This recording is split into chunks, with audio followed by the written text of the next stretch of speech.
Good morning. It's Sunday the 4th of January. I've got a day off work today, thankfully. My first day off of the year. And I did a random number generator thing last night and it picked Queen's Sheer Heart Attack from 1974. I used to know a lot about Queen.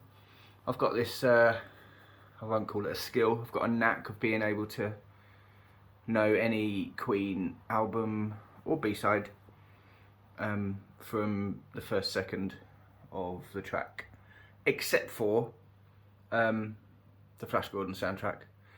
But yeah, so I used to know a load about Queen, but I'm a bit sketchy these days, so I'm doing this with no script or anything. It's just a quick run through of my experience with Sheer Heart Attack. And this is from the box set, and there's a little nick there. Unfortunately, my vinyl's been sort of hauled around the country a couple of times. And the last time, without going into any details, the last time I had to do a, what do you call it? A grab and go, if you like, from my exes. When I turned up, turns out I only had an hour to get over 1,000 records from the bedroom upstairs into the back of the van, which, you know, had to be done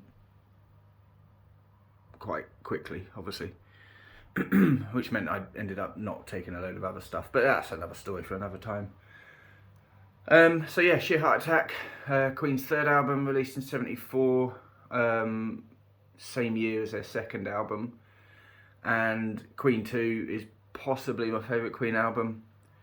And it's ambitious, but it is held back by the limitations of the technology they had at the time. But considering that Sheer Heart Attack came out the same year, it sounds so much better. I don't know if they went to a different studio. I'm pretty certain that the first two Queen albums were recorded at Trident. I'm not 100% sure where this was recorded. Excuse me while I try and look. Oh, okay. Yeah, a bit at Trident, Wessex, Rockfield and Air Studios. But yeah, I think whatever methods they used in the other studios, it was a better technology. I think Trident was quite a new studio. I believe Queen got to record there for free at stupid times of the night to test out the equipment, which resulted in the Larry Lurek single and then the first album. Again, this is sketchy, so if anyone is watching this, please don't go to the comment section to tell me how much or how little I know. But yeah, as I said, this is from the 1974 box set, so it's on red vinyl, and it's got my favourite record company label on it as well. So yeah, I do love a coloured vinyl. Especially red. Red's my favourite colour. So what else? My experience with this album, I got into Queen in around 1986. I was kind of going through a stage where I was a little bit goth, a little bit metal, although when I say metal it was only Iron Maiden really.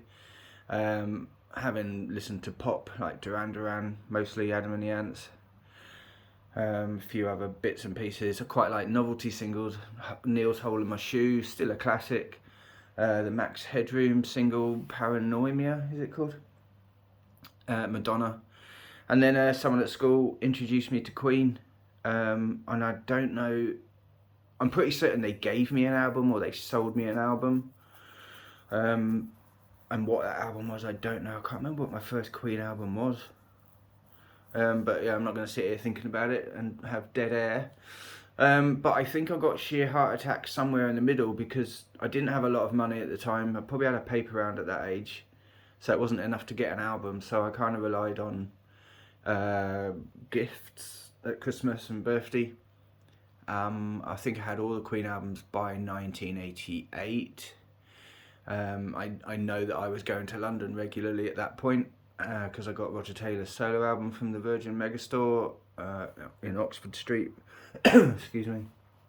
So yeah, I'm pretty certain. I think the last album I got was Sheer Heart Attack, because like my friends, like Queen, and one of my friends said, "Oh, I've got this friend that's just giving it away if you want it." So we went down there, and yeah, she gave it to me, and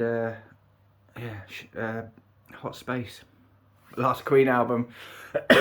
So yeah, less said about that the better.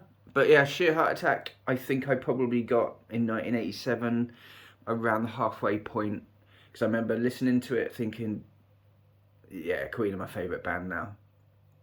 And I think I bought a copy of it from a record shop, and it was on a budget side label of EMI's called Fame. If indeed Sheer Heart Attack was released on the Fame label. Again, I'm just doing this solely from memory, I haven't done any research. But yeah, that's pretty much about it. The only other factoid I've got is that Brian May wrote "Now I'm Here" whilst in hospital recovering from hepatitis B, I believe. And yeah, and apparently there was a lot of baby oil involved in the photo shoot. And I'll leave it on that note. I'll try and do another one of these soon. Thanks for watching.